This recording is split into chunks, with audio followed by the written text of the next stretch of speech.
Oppenheimer, the Academy Award Best Picture winner of 2024, has been breaking records elsewhere in the movie world. It seems Christopher Nolan's historical biopic is also selling out record numbers on 4K Blu-ray and DVD. A release from Variety read that 1 week after the November 21st release of the Oppenheimer 4K Blu-ray, Best Buy and Amazon reported that they were completely sold out of copies of the film, leaving studios baffled. Justin LaLiberty, director of Vinegar Syndrome, a film restoration and distribution company, remarked, "It's unheard of. In the past decade, I can't think of another title that caused that type of fervor." It's a pretty significant thing in today's world for a home video release to sell out. With streaming platforms that boast loads of content, why would anyone rush out to purchase a Blu-ray that's going to take up space on a shelf or in a drawer?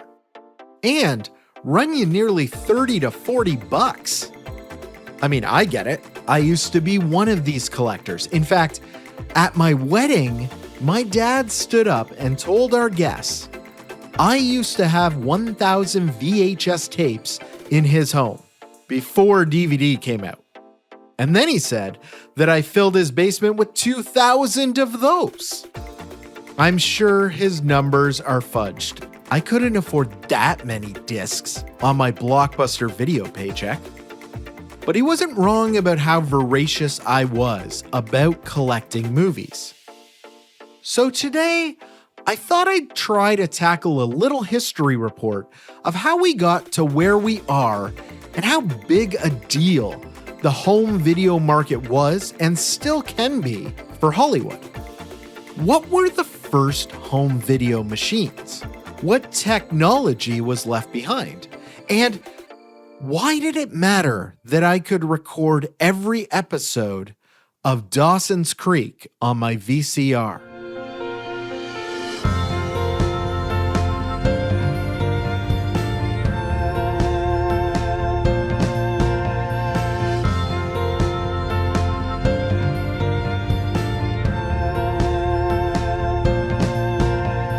Welcome to the Another Lens season finale. My name's Jay Kennedy, and I still like movies. On this show, I'd like to explore what's happening today in the cinema landscape, dive into a few Hollywood films, and share with you my thoughts about movies. So if you'll join me, grab a hot cup, get comfy, and let's take a look from another lens. Say you were a movie fan back in the 1960s, and your favorite movie of all time was Frank Capra's Mr. Smith Goes to Washington. I don't blame you, it's a great picture. But it's been a while since you watched it. You live fairly close to a movie house, but it hasn't played a retrospective of the film in years. Well, you just have to keep waiting and checking the news listings. I mean, you could put up a fuss and call your theater over and over, asking for them to run it. But at the end of the day, you're at the mercy of the projector that lives at that cinema. And if it ain't showing it, you're not seeing it. And that's because the standard 8mm home video reel-to-reel projector system was never meant to hold anything over 15 minutes long. But all that was about to change when Kodak, the photography company, created the Super 8 Cinereel in 1965. Now, the Super 8 format was only marketed for making home movies, as seen in J.J. Abrams' Alien movie Super 8. But it also became popular for making movies you'd watch with the family at home. And Hollywood took notice. But getting your hands on a feature film on Super 8 was expensive. That copy of Mr. Smith Goes to Washington could run you anywhere between $50 to several $100s per reel, sometimes more. In the 1960s, when a movie ticket would run you 50 cents. So our Capra fan is going to have to wait a little bit longer for a copy of his favorite flick. But not too long, because innovation was on the horizon. In 1971, the first cassette-based home video machine was released. It was called the Sony U-Matic. And instead of having to line up your film tape to a reel-to-reel projector, all you had to do was push a chunkier, bulkier version of a VHS into a tape slot and hit play or record. The hardware weighed in at 25 pounds. Other models could be 50 pounds. And it was pretty clear, just like the original computers that could take up half of your living room, these were really for commercial use only. But make no mistake, Sony's U-Matic did for cassette recordings what 1887's gramophone did for vinyl music recordings. In 1975, Sony released the direct-to-consumer cassette player Betamax. The following year, JVC released the VHS as a direct competitor, and the home video format war began. Sony's founder, Akio Morita, famously declared that the world will beat a path to our door because of Betamax's superior technology. But JVC played their hand just as well. By not gatekeeping the production of VHS tapes, more companies could produce the format rather than waiting for Sony. And while the quality of VHS tapes didn't have the picture quality that Betamax boasted, the tapes had a longer running time. The format war effectively ended in the mid-1980s when VHS emerged as the reigning champion. And even though they lost the format war for home video, Sony kept Betamax in production until 2002. Don't worry, Sony, you'll always have the Walkman. Once the format wars ended, customers that were on the fence with what format to make their machine of choice really started their home video journey. And our Frank Capra fan finally could own a copy of Mr. Smith Goes to Washington. Or our fan might try something else that the VCR was well known for: recording programs directly off your television. Before the days of TiVo and DVR, if you wanted to go out for an evening and not miss Miami Vice, you could painstakingly break out the VCR manual and figure out how to set up your machine to automatically record a certain channel at a certain time. In my family, at 12 years old, I was the only person in our household who knew how to do this. Among the mass quantity of VHS tapes that my father mentioned lived in his home were at least 100 that I had used to record countless television specials, comedy shows, Saturday Night Live airings with my favorite guests, music videos, and of course, movies. The first film I ever recorded off the television was Steven Seagal's Under Siege, commercials and all. True story. I recorded it off Toronto's City TV from their Friday night great movies selection. Years later, I would work in City TV's marketing department, and in emails, meetings, and on social media, fans would still talk about the great movies they saw late at night on the channel in the 1980s and 90s. And funny enough, when I went to school for radio broadcasting, a show that I had missed during its television run, Dawson's Creek, was all about a movie nerd just like me. The show was airing in reruns every single morning at 7 a.m. The witty dialogue from Scream writer Kevin Williamson kept me coming back, and I set up my timer on my trusted VCR to record the entire series on VHS. So much of that show was references to movies that I would then write down and be sure to see when I was done with my studies. A rough estimate at the end of the 1980s valued the VHS home video industry between $20 to $30 billion, with blockbuster films becoming a huge success on VHS, driving sales with movies like Star Wars, E.T. the Extraterrestrial, and Indiana Jones became top sellers of the decade. This evaluation includes a brand new home for cinephiles: the video store. Growing up, every Saturday I would head to our independent video store called More Than Movies. My dad would rent something and I would rent something until one day we could both watch the movie we rented. Now, by that time, I was so deeply immersed in the world of movies, it was hard to find that movie we both hadn't seen. I basically spent all of my time walking up and down the aisles of our local store. I remember renting Scream and convincing the clerk that even though I wasn't old enough to watch a rated R movie, I could totally handle it. And besides, I'm renting it for my mom. Why didn't she give me a note? She's sick, so don't call her. You can just, you can trust me. Looking back now, that was the beauty of these stores. They just wanted your $5. And I guess to mess with their annoying underage regulars. And while I spent most of my youth at More Than Movies, in 1985, David Cook opened a video store in Dallas, Texas. It was different from the independents and mom-and-pop shops. It was better organized, offered more quantities of the most popular titles, and it was growing quickly across the United States. Blockbuster Video became one of the most successful video rental chains in the entire industry.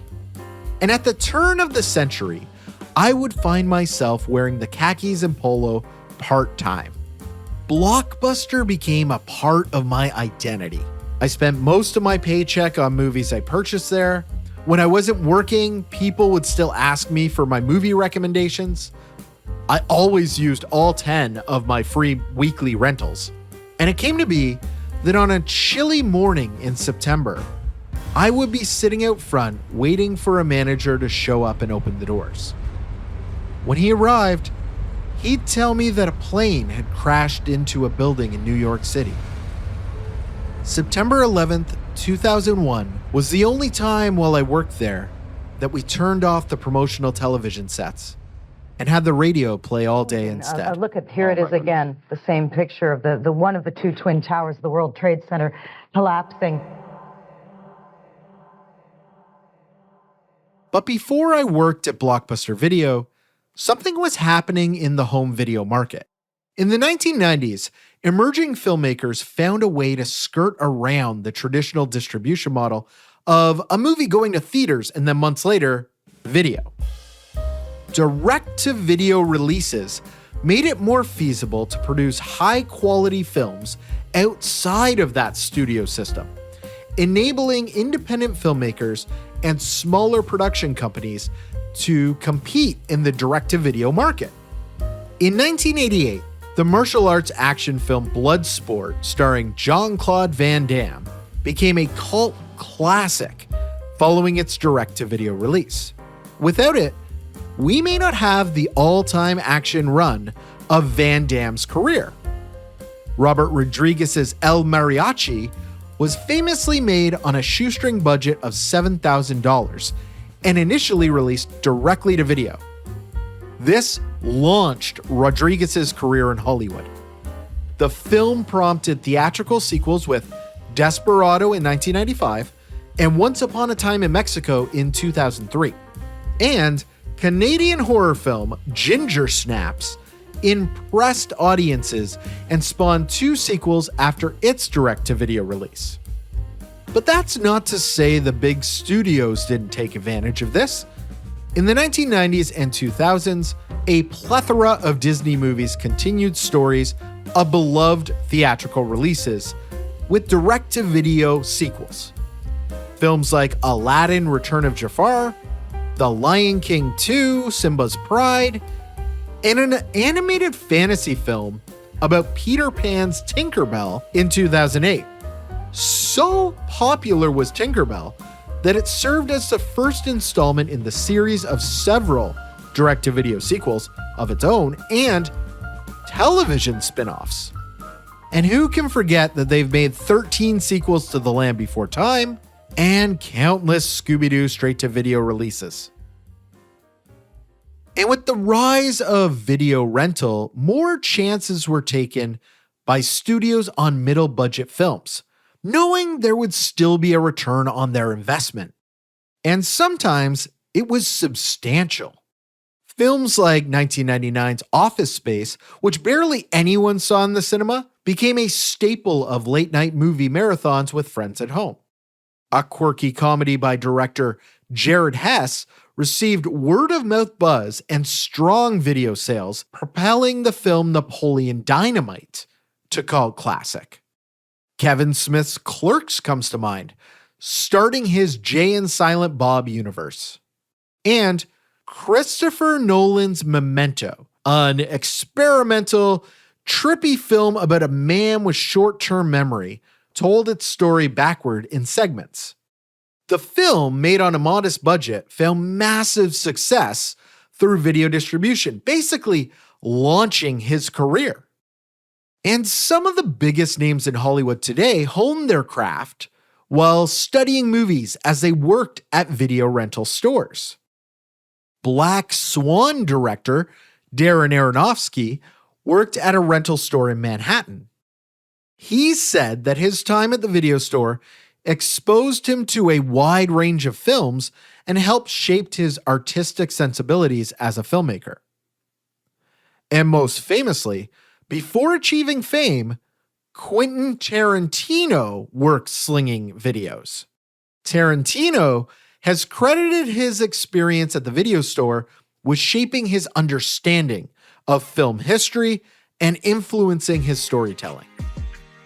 So, filmmakers growing up in the 80s, 90s, and 2000s were lucky to experience such a breadth of film at their fingertips.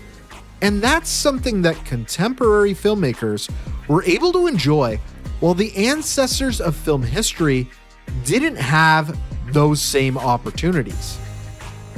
And due to this exposure, home video can be credited as opening everyone's viewing habits to movies of every generation, rather than simply clinging to their own.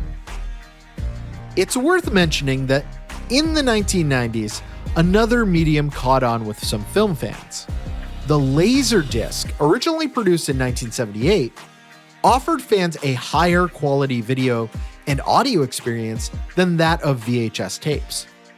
Laserdisc was really just a footnote in home video history, as it never managed to gain above 1% market penetration in North America due to the high costs of the players and the Laserdiscs themselves.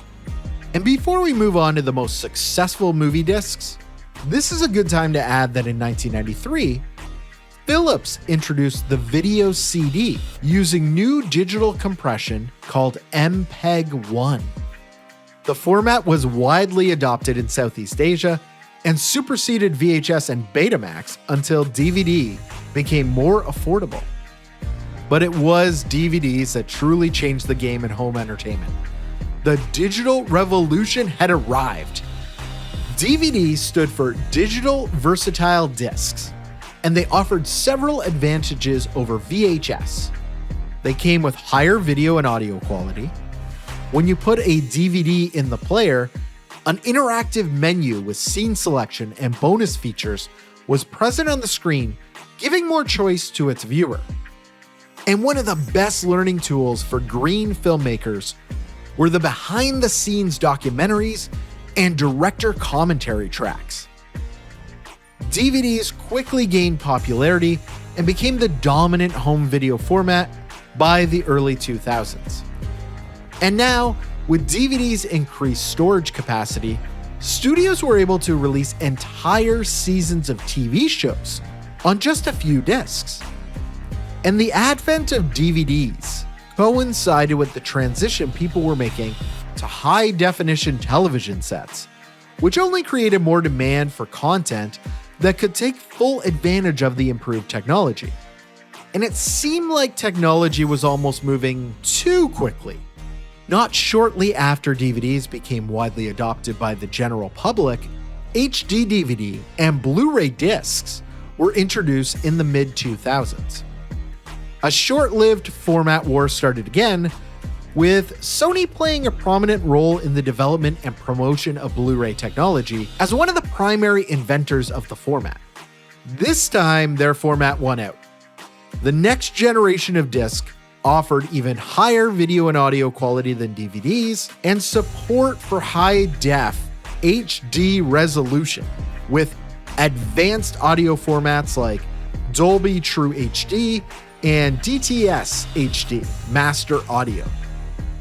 Blu-ray discs also had greater storage capacity, allowing for even more bonus features and interactive content. And then came the 4K UHD, ultra high definition resolution discs. And it was this rapid speed of technology alongside physical media formats that paved the way for digital distribution platforms like iTunes, Amazon Video, and yes, Netflix. These platforms allowed consumers to stream or download movies and TV shows directly to their computers, smartphones, and smart TVs, changing the way people accessed and consumed home entertainment to this very day. The home video revolution brought us all access to movies and TV shows. It allowed audiences and aspiring filmmakers to explore generations of content from the comfort of their own homes. And by doing so, the film industry was retooled. Now, one remote turns on your smart TV and all of the apps like Disney+, Prime Video, YouTube, the Criterion Channel, Tubi, Netflix, and countless others can deliver the world of cinema to your living room in just a couple of clicks. And some might argue that overwhelming breadth of choice highlights less quality films for more available content. But I can tell you, with some experience, video stores did the same. I'm not sure how much of my life has been spent walking the aisles of a rental place, trying to find a video on any given night, but there was comfort holding the rental cases in my hand, reading the back of video covers, staring at the poster art. I'll admit it, I'm a little nostalgic for that. I've often gone to my local library to get a hit of that past, borrowing DVDs from the racks to bring home and pop in my PlayStation, the only piece of tech I own that will still play the format. In Toronto, Canada, where I live, Bay Street Video boasts that it's Toronto's #1 destination video specialty store.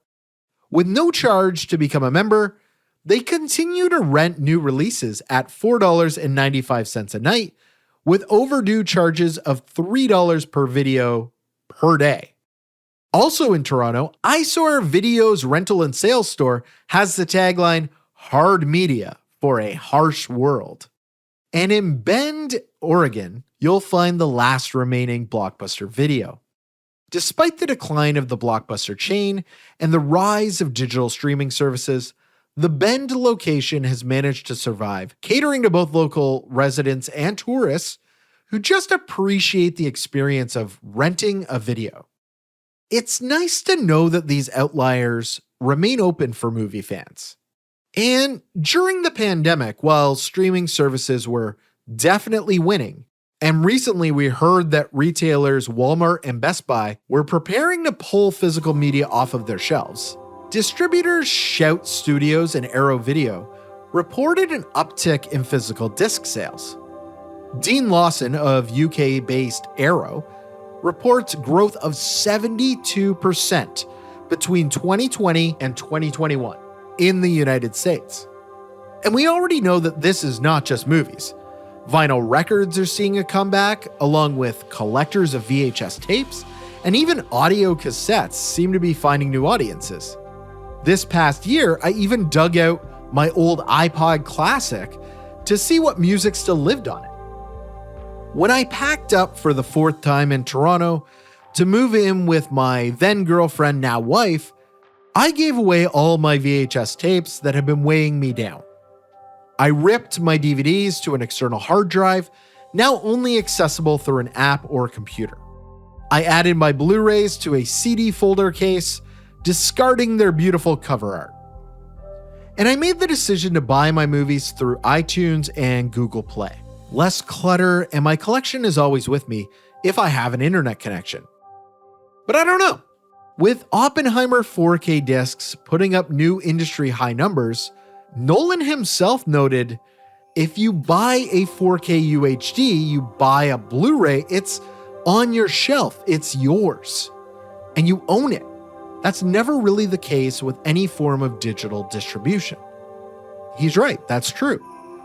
We've even seen purchased digital released video games disappearing from servers.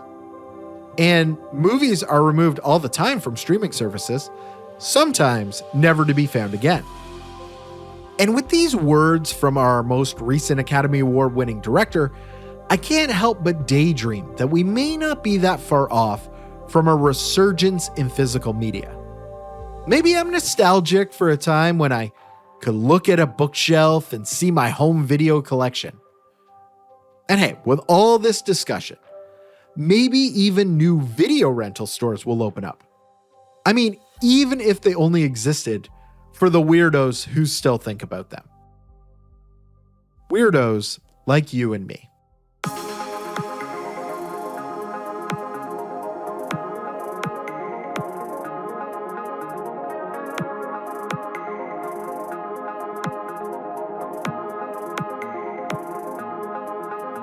I really appreciate you sticking through the end, and hope you enjoyed this first season of Another Lens. I've learned so much with you these past 3 months, and I'm already reading, writing, and planning 12 more episodes for season 2. So be sure to stay subscribed for more details coming soon. Thank you again for taking this journey with me and getting to truly live out a dream that I've had for the past 5 years. I encourage you to reach out anytime at j.kennedy@outlook.com. Another Lens can be found on TikTok, Instagram, Facebook, and YouTube.